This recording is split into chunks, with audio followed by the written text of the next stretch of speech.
की तरफ से किसानों के लिए तारबंदी योजना शुरू की गई है। दरअसल राजस्थान के किसान बेसहारा पशुओं के कारण परेशान रहते हैं, क्योंकि बेसहारा पशु खेतों में घुसकर फसल को नुकसान पहुंचा देते हैं। लेकिन कई किसान ऐसे भी हैं जो आर्थिक परेशानी के कारण अपने खेतों में कंटीले तार नहीं लगा पाते। ऐसे में किसानों के लिए योजना शुरू की जा रही है। आपको बताते हैं कि ये योजना क्या है, इसके बारे में सबसे पहले आपको बताएंगे। किसानों की मदद के लिए कृषि विभाग ने ये योजना लागू की है। इस योजना के तहत किसानों को खेत के चारों ओर कंटीले तार की बाड़ लगाने के लिए आर्थिक मदद मिलेगी। किसानों को सब्सिडी मिलेगी। छोटे और सीमांत किसान को कुल लागत का 60% अधिकतम 48,000 रूपये, अन्य किसान को कुल लागत का 50% यानी कि 40,000 रूपये तक।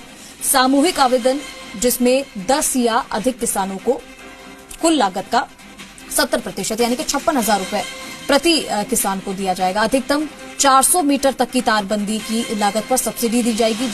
किसको मिलेगा इस योजना का लाभ, ये भी समझ लीजिए। तो सभी वर्ग के किसान इस योजना का लाभ ले सकते हैं। व्यक्तिगत किसान के पास कम से कम 5 हेक्टेयर जमीन होगी, एक ही स्थान पर होनी चाहिए।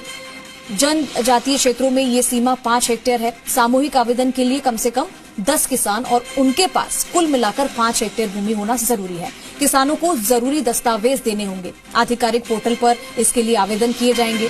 ये तमाम जानकारी हमने आपको दी है कि आप किस तरीके से इसका लाभ उठा सकते हैं। ये योजना क्या है, आपको पोर्टल पर जाकर कैसे इस फॉर्म को भरना है और कैसे आपको इसका लाभ मिल सकेगा। तो इस योजना का लाभ किसानों को मिलेगा, क्योंकि तारबंदी के लिए उनके पास जो जमीन है वो पर्याप्त होनी चाहिए। इसके अलावा हमने आपको बताया कि एक स्थान पर ये जमीन होनी चाहिए और कौन कौन लोग इसके लिए आवेदन कर सकते हैं। और ये सभी किसानों के लिए अच्छी योजना है और उन सभी को इससे लाभ मिलेगा।